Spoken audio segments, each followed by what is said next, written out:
प्रकाश संश्लेषण।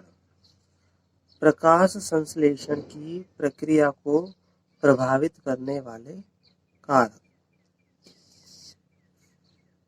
तो यहाँ देखते हैं कि दो प्रकार के कारक प्रकाश संश्लेषण की क्रिया को प्रभावित कर सकते हैं, आंतरिक कारक और बाह्य कारक। आंतरिक कारकों में हम पादप कारक भी कह सकते हैं। पादप कारकों में संख्या, आकृति, आयु तथा पत्तियों का विन्यास, पर्णमध्युतक कोशिकाएं, क्लोरोप्लास्ट, आंतरिक CO2 की सांद्रता और क्लोरोफिल की मात्रा आदि हो सकते हैं, और पौधे की वृद्धि तथा आनुवांशिक पूर्व अनुकूलता पर निर्भर करता है। बाह्य कारकों में सूर्य का प्रकाश, ताप, CO2 की सांद्रता और जल होते हैं। बाह्य कारकों में 4 होते हैं। ब्लैकमैन ने सीमाकारी कारकों का नियम दिया था, लॉ ऑफ लिमिटिंग फैक्टर्स का। जब अनेक कारक किसी जैव रासायनिक प्रक्रिया को प्रभावित करते हैं तो ब्लैकमैन का 1905 में लॉ ऑफ लिमिटिंग फैक्टर प्रभाव आता है। इसके अनुसार यदि कोई रासायनिक प्रक्रिया एक से अधिक कारकों द्वारा प्रभावित होती है तो उसकी दर का निर्धारण उस समीपस्थ कारक द्वारा होगा जो कि न्यूनतम मात्रा वाला है। यदि उस कारक की मात्रा बदल दी जाए तो कारक प्रक्रिया को सीधे प्रभावित करता है। उदाहरण के लिए, एक हरी पत्ती अधिकतम अनुकूल प्रकाश तथा CO2 की उपस्थिति के बावजूद यदि ताप बहुत कम हो तो प्रकाश संश्लेषण नहीं होगा। इस पत्ती में प्रकाश संश्लेषण तभी शुरू होगा यदि उसे इष्टतम ताप दिया जाए। तो यहाँ ब्लैकमैन ने यही कहा था कि जब एक से अधिक रासायनिक कारक किसी अभिक्रिया में भाग लेते हैं और कोई एक कारक कम पड़ जाता है तो वह कारक ही उस अभिक्रिया की दर को कम कर देता है। तो वह रासायनिक अभिक्रिया को वही प्रभावित करता है जिसकी मात्रा कम है, तो इसी की न्यूनतम मात्रा ही उसके लिए सीमाकारी कारक हो जाती है। और इसकी मात्रा को परिवर्तित कर दिया जाए अर्थात इष्टतम कर दिया जाए तो वह अभिक्रिया की दर फिर से बढ़ जाती है। अब हम लिमिटेशन फैक्टर्स के रूप में देखते हैं प्रकाश।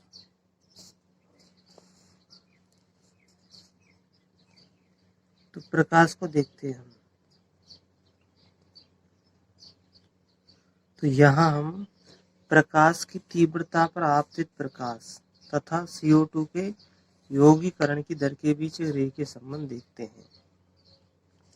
उच्च प्रकाश तीव्रता होने पर इस दर में कोई वृद्धि नहीं होती और फिर अन्य कारक इसमें सीमाकारी कारक हो जाते हैं।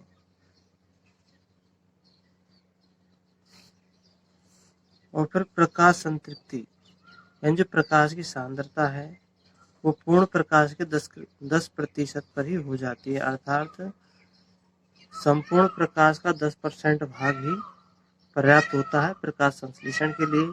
और 10% से अधिक अगर हम प्रकाश बढ़ाएंगे तो प्रकाश संश्लेषण की दर पर कोई प्रभाव नहीं पड़ेगा। अगर ऐसी स्थिति में प्रकाश संश्लेषण की दर कम होती है तो प्रकाश इसमें कारक नहीं होगा और कोई कारक होगा। और जैसे देखते हैं कि जंगल, छाया अथवा घने जंगलों में उगने वाले पौधों को छोड़कर प्रकाश शायद ही प्रकृति में सीमाकारी कारक होगा, यानी कि जंगल और छायादार स्थानों पर ही प्रकाश सीमाकारी कारक के रूप में कार्य कर सकता है, इसके अलावा और कहीं नहीं कर सकता।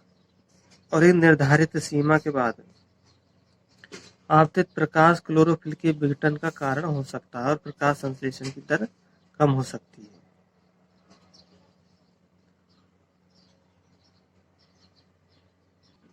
तो यहाँ हम देख सकते हैं कि जो संपूर्ण प्रकाश का अगर 10% प्रकाश आता है तो प्रकाश संश्लेषण की दर अधिकतम रहती है, और इससे अगर और ताप बढ़ाएंगे तो प्रकाश संश्लेषण की दर पर कोई प्रभाव नहीं पड़ेगा। तो ये स्थिति तो सभी पौधों में पाई जाती है, लेकिन छायादार और घने जंगलों की स्थिति कैसी होती है कि जो प्रकाश कम उपलब्ध हो पाता है तो प्रकाश संश्लेषण की दर कम हो जाती है। तो ऐसी स्थिति में प्रकाश जो होगा वो सीमाकारी कारक के रूप में कार्य करेगा। अब हम देखते हैं कि किस प्रकार से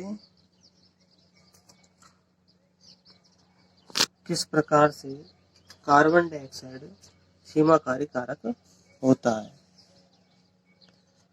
तो यहाँ देखते हैं कि वायुमंडल में CO2 की सांद्रता बहुत ही कम होती है, यानी कि 0.03 से 0.04 के बीच होती है, और CO2 की सांद्रता 0.05% तक वृद्धि के कारण CO2 के यौगीकरण की दर में वृद्धि हो जाती है, लेकिन इससे अधिक मात्रा लंबे समय तक के लिए क्षतिकारक बन सकती है। C3 एवं C4 पौधों में CO2 की सांद्रता में भिन्न भिन्न अनुक्रिया होती है। निम्न प्रकाश की स्थितियों में दोनों में ही कोई समूह उच्च CO2 सांद्रता के प्रति अनुक्रिया नहीं करते। अगर प्रकाश निम्न है तो ये CO2 स्थिरीकरण नहीं होगा, और उच्च प्रकाश तीव्रता में C3 तथा C4 दोनों की ही तरह के पादपों में प्रकाश संश्लेषण की दर बढ़ जाती है। यहाँ पर एक ध्यान देने वाली बात यह है कि C4 पौधे में जो सांद्रता है वो 360 ml पर होती है। C4 पौधों में जो सांद्रता 360 ml पर होती है, जबकि C3 पौधों में यह सांद्रता 450 ml पर होती है। अतः उपलब्ध CO2 का स्तर C3 पादपों के लिए सीमाकारी होता है। तो यहाँ हम देखते हैं कि जो C4 पादप है वो 360 ml पर ही संतृप्त हो जाते हैं, और C3 पादप 450 ml के बाद संतृप्तता दिखाते हैं। C3 पौधे उच्चतर CO2 सांद्रता में अनुक्रिया करते हैं, इससे प्रकाश संश्लेषण की दर में वृद्धि होती है, और जिसके कारण फलस्वरूप उत्पादन दर अधिक होता है। इसी सिद्धांत का उपयोग करते हुए ग्रीन हाउस फसलों जैसे टमाटर एवं बेल मिर्च में किया जाता है। इन्हें कार्बन डाइऑक्साइड से भरपूर वातावरण में बढ़ने का अवसर दिया जाता है ताकि उच्च पैदावार हो सके। तो C3 पादप है, इनको उच्च CO2 की आवश्यकता होती है, उच्च कार्बन डाइऑक्साइड की आवश्यकता होती है। अब हम देखते हैं ताप। तो अप्रकाशिक अभिक्रियाएं एंजाइम पर निर्भर करती है, इसलिए ताप द्वारा नियंत्रित होती है। यद्यपि प्रकाश अभिक्रिया भी ताप संवेदी होती है, लेकिन उस पर ताप का काफी कम प्रभाव पड़ता है।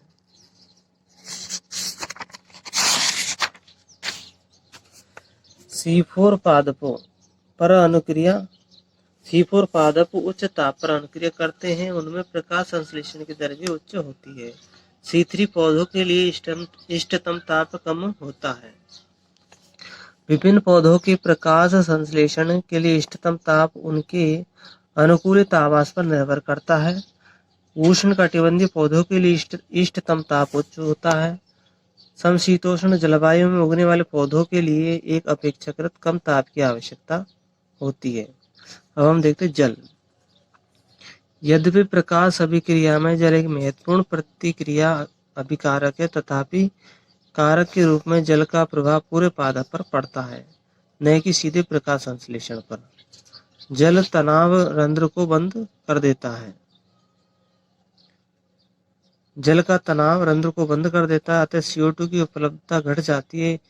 इसके साथ ही जल तनाव से पत्तियां मुड़ जाती हैं, जिससे पत्तियां क्षेत्रफल कम हो जाता है और इसके साथ ही उपापचय क्रियाएं भी कम हो जाती है। तो जल भी क्या है, प्रकाश संश्लेषण की दर को प्रभावित करता है। तो ये हमारे थे प्रकाश संश्लेषण की दर को प्रभावित करने वाले ब्लैकमैन के अनुसार निम्नतम कारक कौन कौन से हो सकते हैं, सीमाकारी कारक कौन कौन से हो सकते हैं।